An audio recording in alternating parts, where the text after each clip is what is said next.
Hello and welcome back to this last part of Chapter 5. Today we'll be talking about continuous probability distributions, and we'll cover the four types of distributions you see on the screen. So uniform, triangular, normal, and exponential probability distributions. So the main difference between discrete and continuous random variables is in terms of how the probabilities are computed. With discrete random variables, we use the probability mass function, f of x. With the continuous random variables, we use the counterpart of the probability mass function, which is the probability density function, and it also is denoted by f of x. So what you need to understand is that probability density function does not directly provide probabilities. And what we're computing then is the probability that the random variable assumes a value in an interval. And then something else you need to understand is that for continuous random variables, the probability of any particular value of a random variable is 0.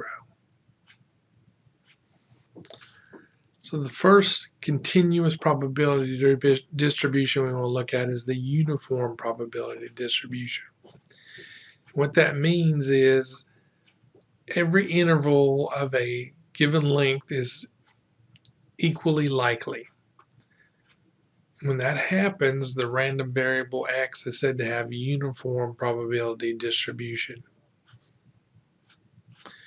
And the example your book uses is that, let's say we want a random variable x that represents the flight time of an airplane traveling from Chicago to New York. So what's the probability that it's going to be the same every minute or hour that we're measuring? So let's say that we think the probability will be somewhere between 120 minutes and 140 minutes for that flight time. So the difference between the largest time and the smallest time is 20 minutes. So each minute has a 1 in 20 chance of probability. I'm going to go back a slide and cover this probability density function for uniform probability. So then the density probability distribution, or the uniform probability distribution, is 1 over b minus a for x greater than or equal to a and x less than or equal to b. So the interval here, 1 over the interval. And that would explain where we got this 120 from. So if we look at the area under the graph, this shows the probability of a flight between 120 and 130 minutes. Well, we saw earlier that if they have equal probability, then we can see that 130 is halfway in between, which visually shows us that it's 50%. But if we look at that, we can see that we can also calculate that by doing the area. So the difference between 120 and 130 is 10. Each minute then represents 1/20th of a probability. So we do 10 times 1 over 20, that gives us 10 over 20, or 50%. So we can calculate the probability of that plane arriving in any one of these minutes. Just keep in mind this is for a uniform distribution. We can also calculate the uniform distribution cumulative properties.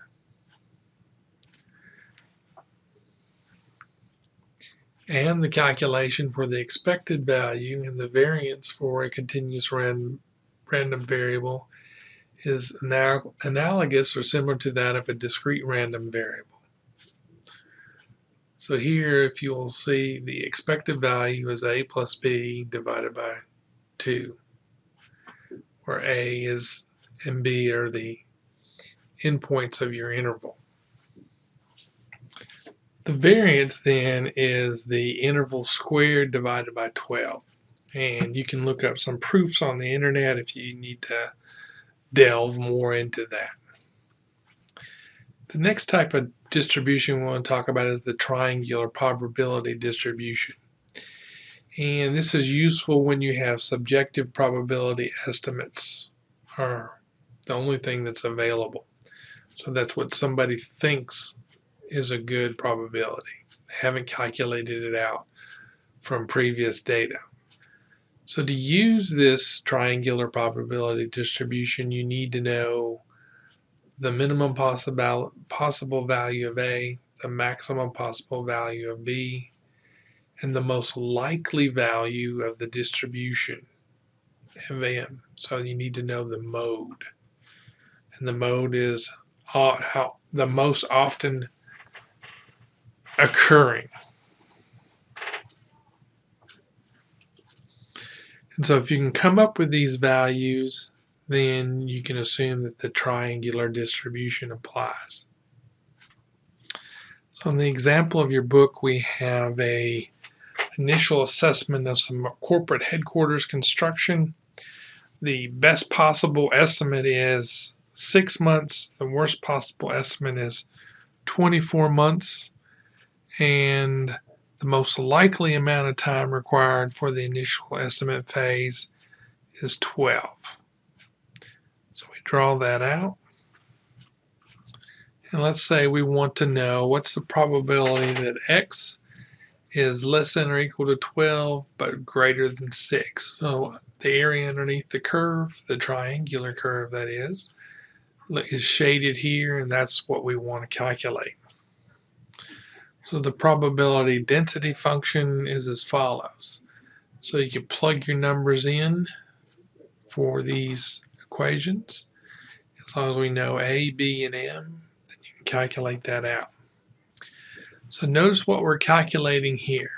The first one we're calculating to the left of the mode. So X has to be less than or equal to the mode but greater than or equal to A. Then on the second equation, we're calculating X has to be less than or equal to B but greater than M. It's not equal to, but greater than. If we want cumulative probabilities, then we have this set of equations. Again, here X is between M and the lower bound. X is between the upper bound and greater than M. And remember, you're using this distribution when the probabilities are subjective. So the example in your book is calculating what's the probability that X is going to be less than or equal to 18 months but greater than 10 months.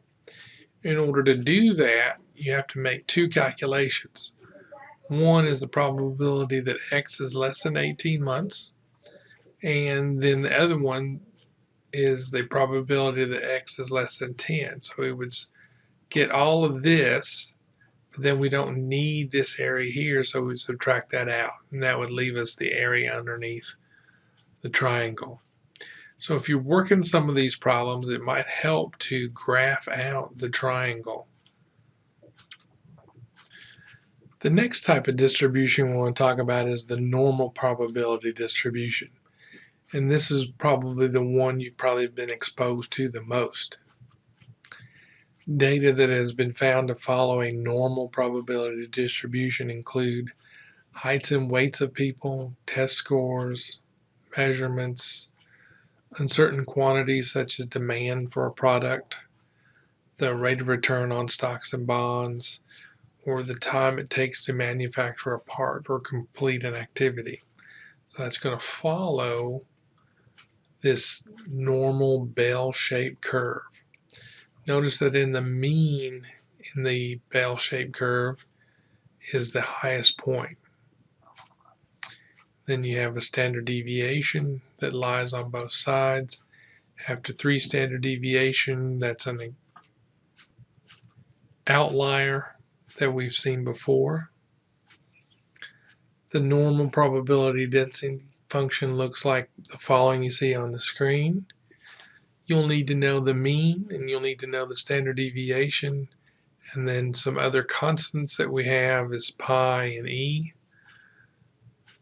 And you can put that in, and that'll calculate out what your probability density function is. Some characteristics of a normal distribution is that it's differentiated by 2 parameters, the mean and the standard deviation. Like I said earlier, the highest point on the normal curve is the mean. It's also the median and the mode of the distribution. The mean of the distribution can be any numerical value. That is, it could be negative, could be 0, or it could be positive. So an example of that is here the mean is a -10. Same standard deviation. Here the mean is 0. Same standard deviation. Here the mean is 20. Same standard deviation. Continuing on with those characteristics, that normal distribution is symmetric, so it needs to be the same on each side of the mean. So it's like a mirror. The tails, this part here and here, extend to infinity. They never touch the x-axis or the horizontal axis. And then if we look at the standard deviation, that's going to tell us how wide and flat the normal curve is. The larger values of the standard deviation is going to be wider. And the wider that standard deviation is, the more uncertainty there is. And we evaluate uncertainty with having more variability in the data. So if we look here graphically, we see this blue curve has a smaller standard deviation.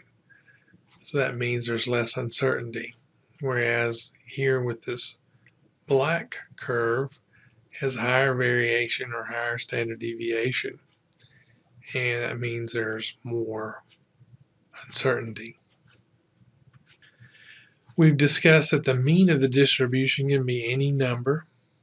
And then something that you've already seen that leads to the empirical standard is that when we look at those standard deviation, that one standard deviation contains 68.3% of the values. 2 standard deviations above and below the mean carries 95.4%, and 3 standard deviations gets just about all the data, 99.7%. And when we look at that, this is what it looks like. So I've tried to draw this out for you before. And notice that after 3 standard deviations, we have outliers. And we know that if we divide this in half, we can divide this number in half and say that's the probability that lie underneath this section of the curve.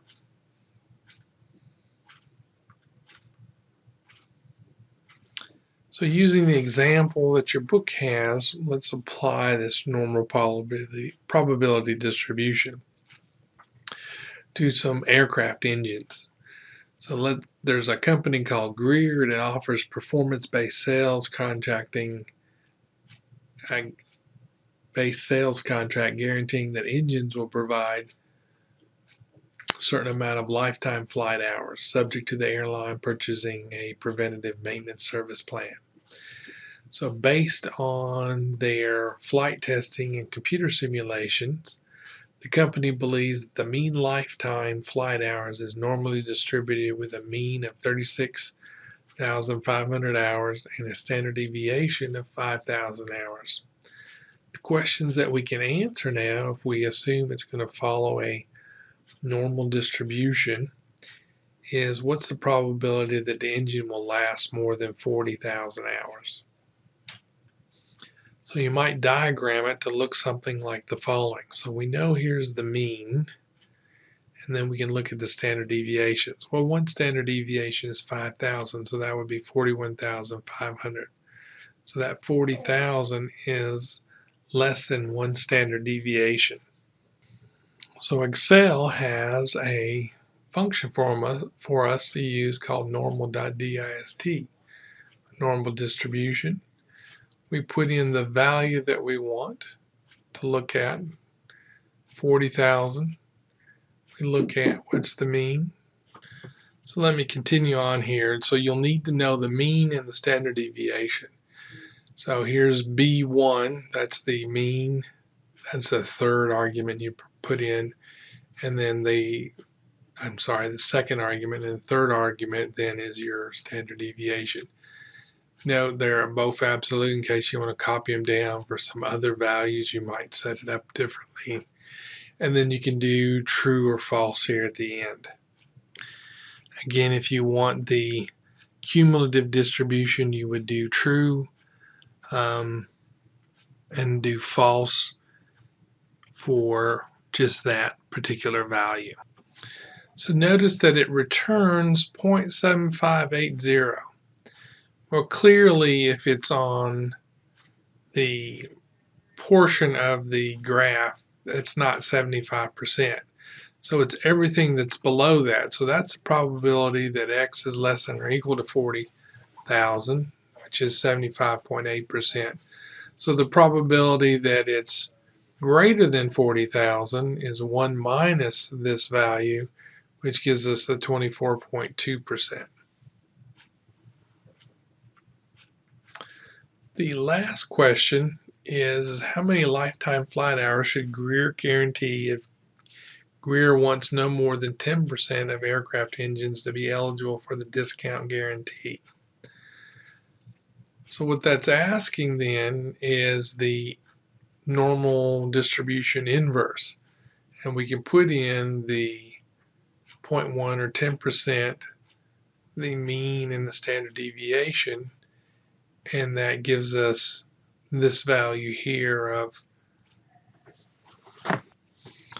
30,092.24 hours. And that is the number of hours that will meet the requirements that approximately 10% of the aircraft engines will be eligible for the guarantee. And then one last question would be is how do you calculate the probability that an engine will have a lifetime of flight hours greater than 30,000 but less than 40,000? So again, I think it helps to graph this out. So one thing is you would calculate the probability less than 40,000. So that's all of this. And then the probability less than 30,000 is this. If you subtract this from the original value that you calculated, then that's going to give you this dark blue area. So using Excel, we can then say, okay, here is what the value is for the probability less than 40,000 using that normal distribution function. So it's 0.7580. What is if it's less than 30,000? It's 9.68%. So then the probability that x lies in between is going to be this value minus this value, which gives us this. So 66.12%. And what is that telling us again? That's the probability that an engine will have a lifetime of flight hours greater than 30,000 but less than 40,000. The last type of probability distribution we want to look at is the exponential probability distribution. And it's used for random variables such as the time between patient arrivals in an emergency room, the distance between major defects in a highway, and the time until until default in a certain credit risk models. So again, exponential is time and space. So think about that when you want to know or say, okay, which distribution am I going to use in order to do my calculations for probability. The probability density function is written as the following. You just need to know the mean and E. So the mean or expected value here, and we can do our calculations from there. So let's look at an example. Let's say X represents the time between a business loan defaults for a particular lending agency. If the mean time between loan defaults is 15 months, we'll see a graph of the probability that looks like the following. Okay.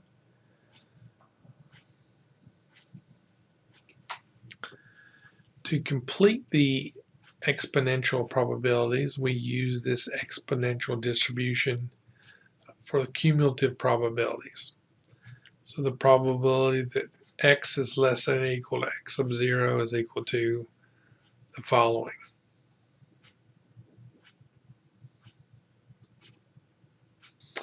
So let's say we want to know the probability that x is less than 18 months but greater than 6 months. So it's somewhere in between. In Excel, we can use the exponential distribution function, and we can figure out what's the probability that x is less than or equal to 18. All we need to do is supply the number of months here, then 1 over the mean, and then true. And that should give us the cumulative probability function. So we can see that x less than 18 is 69.88%. So everything from here to the right or to the left is that percentage. Then we also want to know what the probability of x less than 6 is, cumulative wise, so we'll use this function here, and that's 32.97%. So that's everything from here to the left. So we know what all of this is. If we know what this is, I can subtract this from this entire area to get this dark blue or dark purple shaded color here. And so that's what they've done here. So it's just this value minus this value gives me this one. So the probability here is 36.91%, I believe.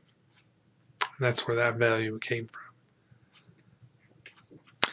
And that ends our discussion on probability and an introduction to modeling uncertainty.